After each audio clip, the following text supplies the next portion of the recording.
ನಮಸ್ತೆ ನನ್ನೆಲ್ಲ ಪ್ರೀತಿಯ ವೀಕ್ಷಕರಿಗೆ. Let's welcome back to my channel Bindaas Karnataka. Friends, ಎಲ್ಲರೂ ಹೇಗಿದ್ದೀರಾ? ಐ ಹೋಪ್ ಎಲ್ಲರೂ ಕೂಡ ಚೆನ್ನಾಗಿದ್ದೀರಾ ಅಂತ ಹೇಳಿ ತಿಳ್ಕೊತೀನಿ. ಆ್ಯಂಡ್ ನಾನು ಕೂಡ ತುಂಬಾ ಚೆನ್ನಾಗಿದ್ದೀನಿ. ಫ್ರೆಂಡ್ಸ್, ಮೊದಲಿಗೆ ನಿಮ್ಮೆಲ್ಲರಿಗೂ ತುಂಬ ಥ್ಯಾಂಕ್ಸ್ ಹೇಳೋದಕ್ಕೆ ಇಷ್ಟಪಡ್ತೀನಿ. ಏನಕ್ಕಂದರೆ ನಾನು ಯೂಟ್ಯೂಬಲ್ಲಿ ಅಪ್ಲೋಡ್ ಮಾಡ್ತಿರ್ತಕ್ಕಂತಹ ವೀಡಿಯೋಗಳನ್ನು ನೋಡ್ತಾ ಇದ್ದೀರಾ, ಮತ್ತು ಲೈಕ್ಸ್ ಮಾಡ್ತಿದ್ದೀರಾ, ಕೆಲವ್ರು ಕಮೆಂಟ್ ಹಾಕ್ತಿದ್ದೀರಾ.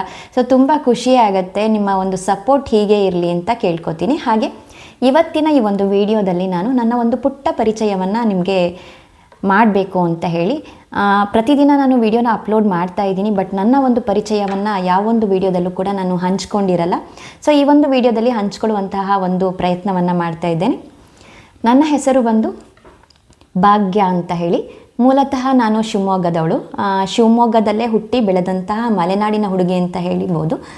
ಆ್ಯಂಡ್ ನನ್ನ ಒಂದು ಫ್ಯಾಮಿಲಿ ಬಂದು ತುಂಬ ಪುಟ್ಟದಾದಂತಹ ಒಂದು ಫ್ಯಾಮಿಲಿ. ನನಗೆ ಇರೋದು ಒಬ್ಬನೇ ಮಗ. ಅವನು ಬಂದುಬಿಟ್ಟು 3rd ಇಯರ್ ಇಂಜಿನಿಯರಿಂಗ್ ಮಾಡ್ತಾ ಇದ್ದಾನೆ. ಆ್ಯಂಡ್ ನಮ್ಮ ಒಂದು ಅಪ್ಪ ಅಮ್ಮ ಎಲ್ಲ ಕೂಡ ಇದೇ ಊರಿನಲ್ಲಿ ಇರ್ತಾರೆ.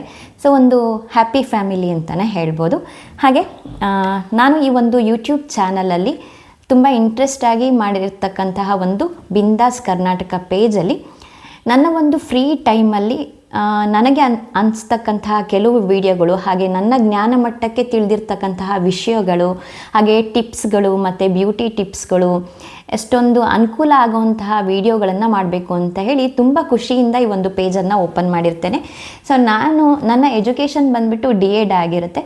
ಸೊ ನಿಮ್ಮೆಲ್ಲರದ್ದು ಸಪೋರ್ಟ್ ಕೂಡ ನನಗೆ ಹೀಗೆ ಇರಲಿ, ಹಾಗೆ ಮುಂದಿನ ದಿನದಲ್ಲೂ ಕೂಡ ಹೀಗೆ ನಡೀತಾ ಇರಲಿ ಅಂತ ಹೇಳಿ ಕೇಳ್ಕೊತೀನಿ. ಹಾಗೆ ಇನ್ನೂ ಯಾರೆಲ್ಲ ನನ್ನ ಚಾನಲನ್ನು ಫಾಲೋ ಮಾಡ್ತಾ ಇಲ್ಲ, ಸಬ್ಸ್ಕ್ರೈಬ್ ಮಾಡಿಲ್ಲ ಅಂದರೆ ಪ್ಲೀಸ್ ಈ ಮೂಲಕ ಸಬ್ಸ್ಕ್ರೈಬ್ ಮಾಡಿ ಅಂತ ಹೇಳಿ ಕೇಳ್ಕೊತೀನಿ. ಸಾಧ್ಯವಾದಷ್ಟು ನನ್ನ ಒಂದು ಚಾನಲಲ್ಲಿ ಎಲ್ರಿಗೂ ಅನುಕೂಲವಾದಂಥದ್ದು, ವಿದ್ಯಾರ್ಥಿಗಳಿಗೆ ಮತ್ತು ವಯಸ್ಕರಿಗೆ, ಮಹಿಳೆಯರಿಗೆ ಮತ್ತು ಸ್ಟೂಡೆಂಟ್ಸಿಗೆ, ಆಫೀಸ್ಗೆ ಹೋಗೋವಂಥವ್ರಿಗೆ ಎಲ್ರಿಗೂ ಕೂಡ ಯೂಸ್ ಆಗುವಂತಹ ಒಂದೊಂದು ಕಂಟೆಂಟ್ನ ಕೊಡ್ತಾ ಇದ್ದೀನಿ.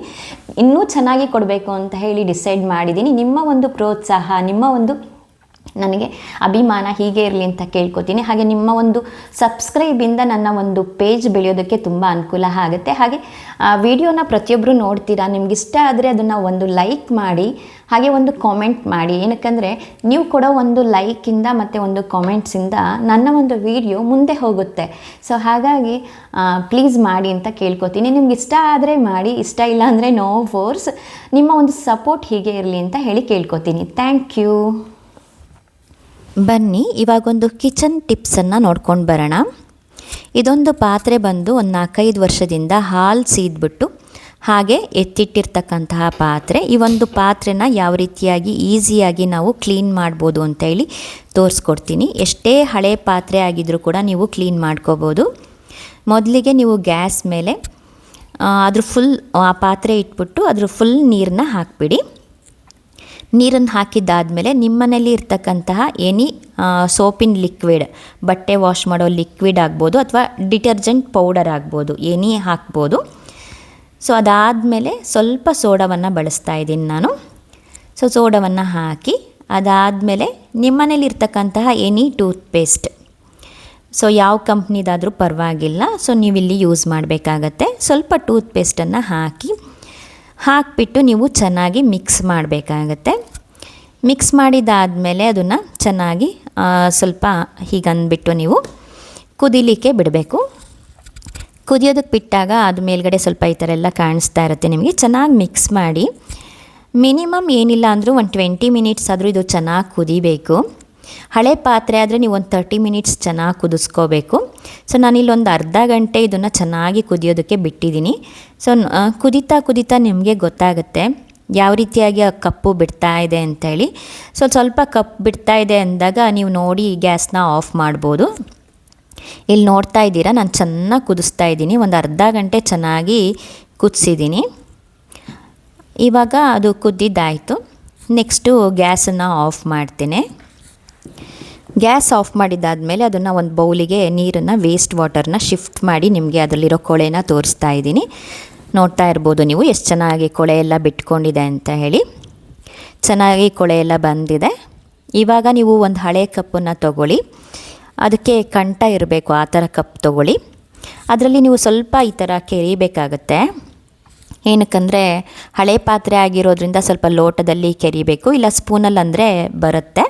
ಸೊ ಇದು 4-5 ವರ್ಷ ಹಳೆ ಪಾತ್ರೆ, ಸೀದಿತ್ತು ಹಾಗೆ ಇಟ್ಟಿದ್ದೆ.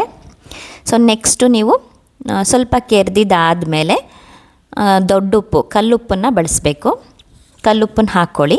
ಸಣ್ಣ ಉಪ್ಪಿದ್ರೆ ಅದನ್ನು ಕೂಡ ಹಾಕ್ಕೋಬೋದು, ಬಟ್ ಕಲ್ಲುಪ್ಪಾದರೆ ಚೆನ್ನಾಗಿ ಬಿಟ್ಕೊಳ್ಳುತ್ತೆ, ಆ ಕಪ್ಪಗಿರೋದನ್ನೆಲ್ಲ ಚೆನ್ನಾಗಿ ಅದು ಬಿಟ್ಕೊಳ್ಳುತ್ತೆ. ಇವೆರಡನ್ನೂ ಹಾಕಿ ನೀವು ಸ್ವಲ್ಪ ಉಜ್ಜಬೇಕಾಗತ್ತೆ. ಏನಕ್ಕಂದರೆ ಇದು ಸ್ವಲ್ಪ ಹಳೆ ಪಾತ್ರೆ, ನಾನು ಫಸ್ಟೇ ಹೇಳಿದೆ. ಸ್ವಲ್ಪ ಈಗ ನೆನ್ನೆ ಮೊನ್ನೆ ಸೀದಿತ್ತು ಅಥವಾ 1 ತಿಂಗಳು ಬ್ಯಾಕ್ ಆ ಥರ ಇರೋ ಪಾತ್ರೆ ಆದರೆ ಸ್ವಲ್ಪ ಉಜ್ಜಿದ್ರೆ ಸಾಕು, ಬೇಗ ಬಿಟ್ಕೊಂಡ್ಬಿಡುತ್ತೆ. ಸೊ ಇಲ್ಲಿ ನೋಡ್ತಾ ಇರ್ಬೋದು ಯಾವ ರೀತಿಯಾಗಿ ಅದು ಕ್ಲೀನ್ ಆಗ್ತಿದೆ ಅಂತ ಹೇಳಿ. ಸೊ ನೋಡಿ ಇಲ್ಲಿ ಎಷ್ಟು ಚೆನ್ನಾಗಿ ಕ್ಲೀನ್ ಆಗಿದೆ ಅಂತೇಳಿ. ನಾನು ಮತ್ತೊಮ್ಮೆ ಇನ್ನೊಂದು ಸ್ವಲ್ಪ ಉಪ್ಪನ್ನು ಹಾಕ್ತಾಯಿದ್ದೀನಿ. ನೆಕ್ಸ್ಟ್ ಒಂದು ಸ್ವಲ್ಪ ಸಬೀನ, ಇದು ಸಿಲ್ವರ್ ಪಾತ್ರೆ ಆಗಿರೋದ್ರಿಂದ ಸ್ವಲ್ಪ ಸಬೀನ ಬಳಸಬೇಕು. ಅದನ್ನೆಲ್ಲ ಹಾಕಿ ನಾನು ಉಜ್ತಾ ಇದ್ದೀನಿ. ನೋಡ್ಬೋದು ಆ ಉಪ್ಪಿನ ಜೊತೆಗೆಲ್ಲ ಕರ್ಕೆಲ್ಲ ಬಿಟ್ಕೋತಾ ಇದೆ, ಹೌದಾ, ಚೆನ್ನಾಗಿ ಬಿಟ್ಕೋತಾ ಇದೆ. ಸೊ ಸ್ವಲ್ಪ ಉಜ್ಜಿ ಅಷ್ಟೇ, ಜಾಸ್ತಿ ಏನು ಉಜ್ಜೋದು ಬೇಡ, ಸ್ವಲ್ಪ ಉಜ್ಜಿದ್ರೆ ಚೆನ್ನಾಗಾಗುತ್ತೆ. ಆ್ಯಂಡ್ ಸಬೀನ ಹಾಕಿರೋದ್ರಿಂದ ನಿಮಗೆ ತುಂಬ ಚೆನ್ನಾಗಿ ರಿಸಲ್ಟ್ ಸಿಗುತ್ತೆ. ಸಿಲ್ವರ್ ಪಾತ್ರೆ ಪಳಪಳ ಹೊಳೆಯುತ್ತೆ. ಸೊ ಸ್ವಲ್ಪ ಸೋಪ್ ಕೂಡ ನೀವು ಬಳಸಬೇಕಾಗತ್ತೆ. ನೋಡ್ಬೋದು ನೀವು ಎಷ್ಟು ಚೆನ್ನಾಗಿ ಕ್ಲೀನ್ ಆಗಿದೆ ಅಂತ ಹೇಳಿ. ಸ್ವಲ್ಪ ಇನ್ನೊಂದು ಚೂರು ಕಪ್ಪಿದೆ. ನೆಕ್ಸ್ಟ್ ಒಂದು ಸ್ವಲ್ಪ ಸೋಪ್ ತೊಗೊಂಡಿದ್ದೀನಿ, ವಿಮ್ ಸೋಪು.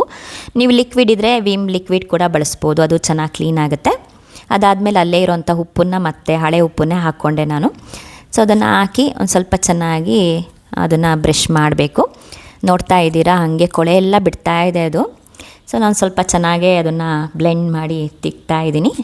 ಸೊ ಚೆನ್ನಾಗಾಯಿತು. ಇವಾಗ ಈಗ ನೋಡ್ಬೋದು ರಿಸಲ್ಟ್, ನಾನು ಹೇಳೋದೇ ಬೇಡ, ನಿಮಗೆ ಗೊತ್ತಾಗುತ್ತೆ ಎಷ್ಟು ಚೆನ್ನಾಗಿ ಕ್ಲೀನ್ ಆಯಿತು ಅಂತ ಹೇಳಿ. ಸೊ ತುಂಬ ಖುಷಿಯಾಯಿತು ನನಗೆ. ಹಳೆ ಪಾತ್ರೆನ ಮೂಲೆ ಗುಂಪು ಮಾಡಿಬಿಟ್ಟಿದ್ದೆ. ಸೊ ನಿಮ್ಮನೇಲೂ ಈ ಥರ ಪಾತ್ರೆ ಇದ್ದರೆ ಇವತ್ತೇ ಈ ಒಂದು ಟಿಪ್ಸನ್ನು ಯೂಸ್ ಮಾಡಿ ಪಾತ್ರೆನ ತೊಳೀರಿ.